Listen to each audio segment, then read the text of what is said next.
Hello guys, यति learning point की इस geography class में मैं सरदार वाजपेयी आपका स्वागत करता हूं। आज का हमारा टॉपिक है भारत का भौतिक विभाजन। तो सबसे पहले हम समझते हैं कि भौतिक विभाजन क्या होता है।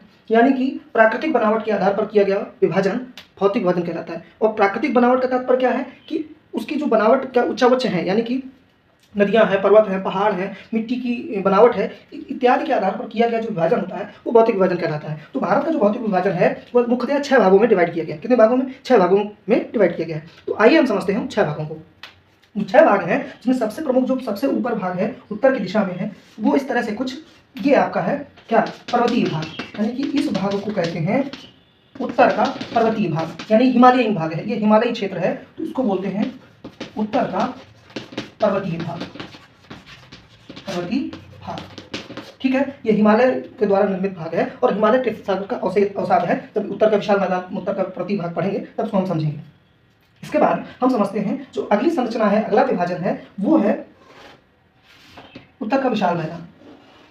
ठीक है, गंगा, ब्रह्मपुत्र, सिंधु, सतलज, यमुना आदि की सहायक नदियों के द्वारा जो निर्मित मैदान है इसको बोलते हैं उत्तर का विशाल मैदान। क्या बोलते हैं? उत्तर का विशाल मैदान। तो ये है आपका उत्तर का विशाल मैदान।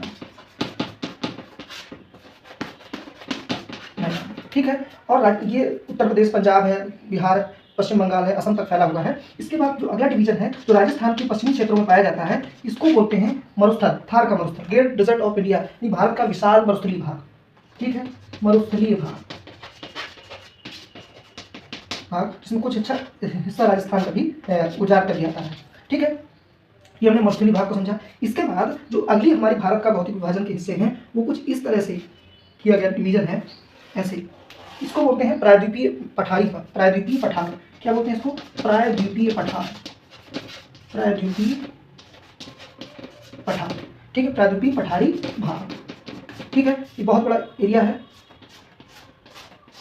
बहुत से राज्यों में फैला हुआ है। जब इसके विस्तार को पढ़ेंगे तो समझेंगे। इसके बाद अगला जो डिवीजन है हमारा वो है समुद्र तटीय मैदान। क्या? समुद्र तटीय मैदान, समुद्र तटीय मैदान। क्या है ये समुद्र तटीय मैदान या इसको तटीय मैदान कहते हैं, समुद्र तटीय मैदान। इसके बाद अगला जो डिवीजन है वो क्या है?